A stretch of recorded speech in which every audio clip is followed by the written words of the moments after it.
Harry Mills was just 11 years old when he died of meningitis 2 years ago. He was a boy full of energy, who lived for sport and the outdoors, and he loved particularly butterflies. Well, today he was given a lasting memorial at Butterfly World in Hertfordshire. His friends and family have been given a special garden there named in his honour. But Harry's garden's only one of the star attractions at the park. There are 12 designer gardens there, and before long it'll be home to the biggest butterfly dome in the world. Marcus Powell went for a look round. Getting youngsters involved in gardening can seem somewhat overwhelming, but here, where Gulliver's Travels meets horticulture, the kids actually seem to love it. It's just one of a dozen designer future gardens unveiled near St Albans with the help of a few famous faces. Well, wow, I mean, here they are with very laid-back people designing gardens with no pressure on them.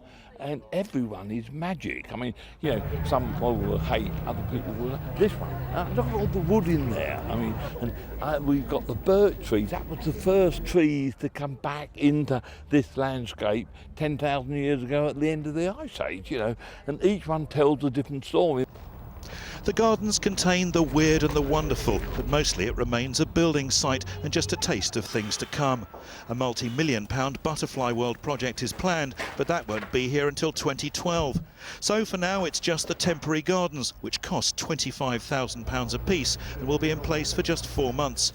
It'll cost you £30 plus for a family ticket to sample the gardens, which are a love it or hate it experience. But the idea is to get you talking and take some ideas home.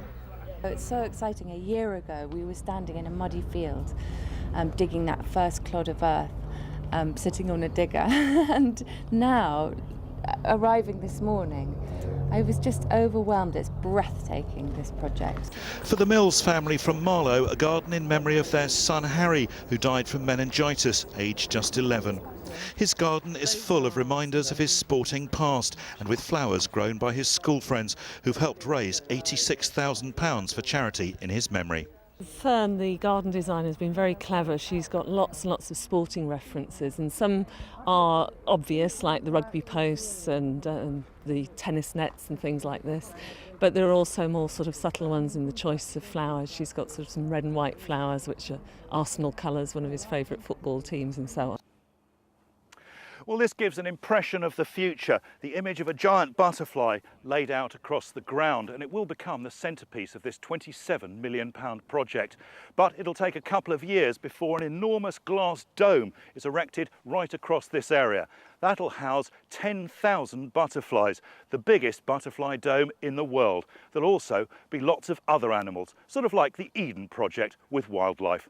Marcus Powell, London Tonight, Hertfordshire. That's a big butterfly. We like that, and our thanks to Harry's parents for taking part in that report as well.